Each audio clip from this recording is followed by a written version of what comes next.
Yo! I'm uploading this video on Harry Potter's birthday, July 31st. It's actually been a few days since it's been finished, but seeing that I am currently out of town, I delayed it so I can release it on the right day, and that I can provide content for you guys at least once this week. Order of the Phoenix is an interesting Potter installment to discuss, isn't it? It's by far the longest book and was turned into the shortest film. One would think that there would be a serious disconnect between the two versions, but I don't think so. This one is more unclear to what the general consensus is, so I'm unsure whether my overall stance on it would be deemed unpopular or not. Because I freaking adore Order of the Phoenix. This book is about tied in my mind for the best in the entire series. I think it has the perfect balance of everything I'm looking for in a great Potter book. The stuff at Hogwarts is interesting, there's plenty of additional exploration of the castle and its grounds, we find out more about this world and the characters are better written than ever. I think that this is mainly because, as I complained in my Goblet of Fire review, that book seemed to be rushed along, and the result is that the magical aesthetic that cleans to most of the books is rather lacking in that installment. But with Order of the Phoenix, which came out 3 years later, I fully got the impression that she took her time to make the book as good as possible. And damn is this book freaking amazing. The story is consistently engaging all the way through so that I'm never bored. The magic is flying off every single page. It's funny, it's witty, and surprisingly dramatic. More of the overarching mystery that was weaved into the entire series comes into even more prominent play. It's overall a freaking amazing novel. The one thing I do hear complaints about is that Harry is too short-tempered and cranky in this installment, and honestly that's what I love about it. Harry has never been more relatable. His anger at everything is completely justified, although somewhat unfair.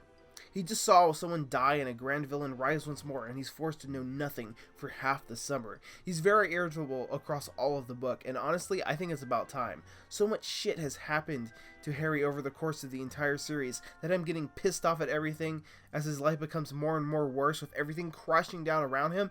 That's when I fully began to love Harry Potter as a character. It reminds me of a certain someone, and it works immensely well for the story that Order of the Phoenix is telling. Seeing that the book is super long, there are several plot elements from the novel which are left completely out of the film. I don't really feel like going over them in extreme detail, so here's a look at them bit by bit. Quidditch is in this novel, but was basically completely left out, mainly because it didn't really fit into a confined story, and Harry just takes a backseat to the action. Mainly because banishes him from the team.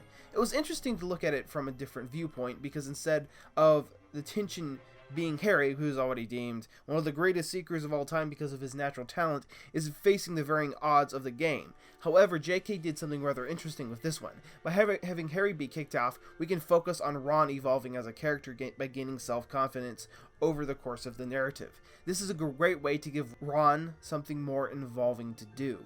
Other major elements dropped include the visit to the Wizarding Hospital, St. Mungo's, where we are reintroduced to Lockhart, which was a really fun bit of closure, and were given a surprisingly effective way to reveal how Neville's parents ended up. The film had to have him just say it, but in this case, the book just showed instead of telling, by demonstrating the actual horrific state Bellatrix had put them in.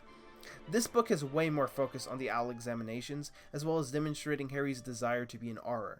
One more awesome moment during this is that it's a shame it wasn't in the movie, is when some Ministry officials attack Hagrid in the dead of night, and after they hit McGonagall with multiple stunning spells causing her to collapse, Hagrid just gets insanely angry and goes into full-on Hagrid smash mode, piling through all the Ministry attackers with stunning spells deflecting off his body before escaping into the darkness with Fang. Of all the scenes that cut out, you had to miss that? Come on, movie.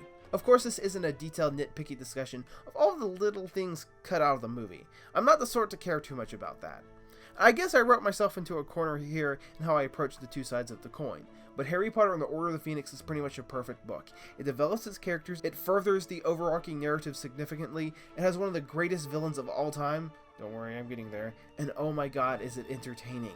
This is the best that Harry Potter books can get. So, 10 out of 10. I love every page immensely. In all the ways I thought Goblet of Fire failed or was mediocre, Order of the Phoenix excels. David Yates was brought on to helm this entry in the series, and considering he had primarily worked in TV beforehand, I was immensely impressed by his work. The direction here is very entertaining. There's some legitimate great shots in this film. Nicholas Hooper came on to the score of this installment. I think his work here is rather great. Many new memorable themes are contributed to the Harry Potter discography, but the key element that makes Order of the Phoenix great is... So yeah, Order of the Phoenix is a 900-page novel condensed into a 2-hour, 20-minute film. And not only does it succeed in not being a disheveled mess, it's extremely well streamlined, and the pacing never feels too rushed. Somehow this movie was able to achieve the perfect balance with the adaptation process. This is the only one that wasn't written by Steve Kloves. Instead, it was taken over by Michael Goldenberg for the screenwriting process. And personally, I think he might be better at adapting larger novels than Kloves was. In my opinion, Kloves excels in the ones where he was able to have more room to adapt the story of the novel, i.e. the first 3 movies and the last 2. However, maybe Michael Goldenberg was more willing to heavily condense and rearrange the elements of the huge story to best fit in the format of a movie. Here, scissors haven't been randomly taking the scenes to make the entire elements feel ridiculously choppy. Instead, individual scenes are condensed into just the essentials of the story, and various scenes have been placed slightly out of order to best suit this iteration of the story. And in this regard, I think Order of the Phoenix is a masterful adaptation. It sticks faithfully to the overarching narrative and spirit of the story, yet it's perfectly willing to excise down things. It's the exact same story, just told more efficiently. Though on this note, where is my extended edition?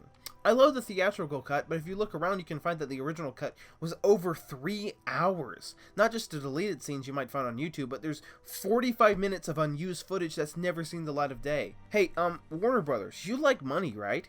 You do realize Harry Potter fans would sell a leg and an arm for an extended edition, right? Get on that, man. I'm just looking at these deleted scenes and you got cool stuff like the entirety of Snape's worst memory, more of the Department of Mysteries, and hold on. You filmed the attack on Hagrid, and it's yet to still see the light of day? Seriously, Warner Brothers, release this as soon as possible. And of course, I couldn't go past talking about this installment without mentioning the key element, or at least one of them, that makes it so great. And seeing she is retained mostly the same in both book and film, I get to talk about Umbridge. This bitch is one of the greatest villains in book history and cinematic history. Fight me.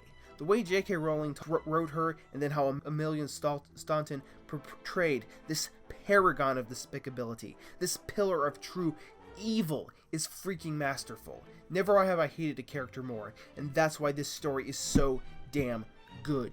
Stephen King himself said that she's comparable to Hannibal Lecter, and I agree.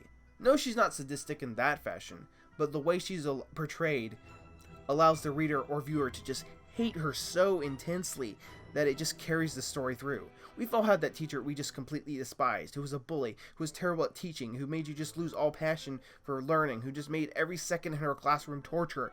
Yes, I'm talking about someone specific for me. JK just took all the possible worst things of humanity and condensed them in the perfect antagonist. Voldemort is great and all, but Umbridge receives all my anger in droves. And thanks to the establishment of such an amazing villain, we're able to get a driving force for our characters to combat throughout the entire story. And therefore, thanks to this, we get to see them growing up and taking on things more maturely, because they're forced to. Here, Harry begins to show his skills as a leader, as he forms Dumbledore's army to teach people the skills he's developed over the 4 previous films fighting the dark arts. It sets everything in motion going into the future. But the most fun, and in a way the most important part of the rebellion in this story, even more so than the later books, the Weasley twins. I adore these characters. They're the perfect way to implement comic relief into a story while at the same time being engaging characters. What I love about their form of rebellion in here is that it's at the same time inspirational. They are immensely talented wizards. I say some of the smartest in the series, but what they do demonstrates that grades are not as important as they may seem.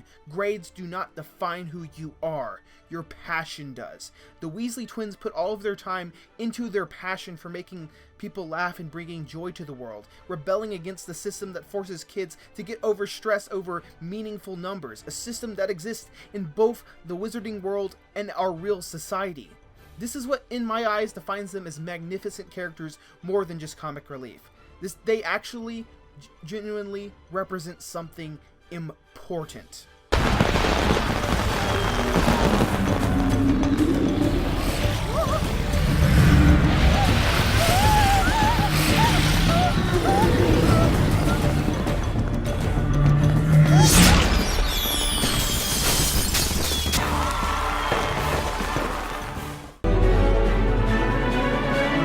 The action sequences in this installment are, in short, incredible. The wand work and special effects placed into them are so exciting to behold. The entire finale is a magnificent showcase of all of this, particularly the duel between Dumbledore and Voldemort, which is badass beyond belief. It's inventive in how it's portrayed, and every single second is exciting. The death of Sirius Black represented so much for Harry's character. Brilliantly portrayed by Gary Oldman, this was the first true paternal figure Harry ever had. He was being treated like family for the first time in his entire life, and losing him is painful beyond belief, and the film shows this so well. But what I love about it is that the possession scene, where Voldemort is telling Harry how weak he is, how his pain for the ones he has lost makes him vulnerable. But in a grand friendship montage saving the day, Harry realizes, in a brilliant visual representation of something Voldemort said in the book, this is what makes him strong. This was what makes him the man who will be able to defeat Voldemort.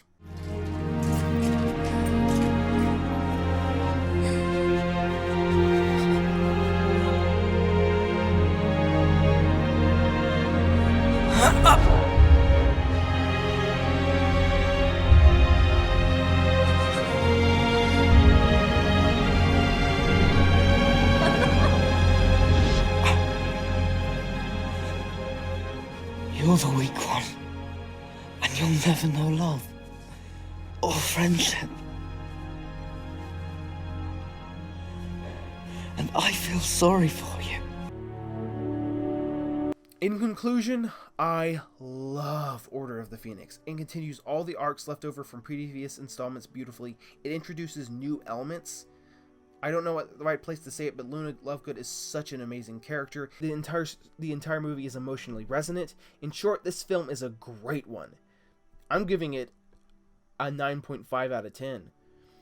I'm going to finish up the last few installments very soon. But in the meantime, thank you so much for watching. Like this video and share it if you think it deserves recommending. And please subscribe to my YouTube channel if you feel sufficiently inclined.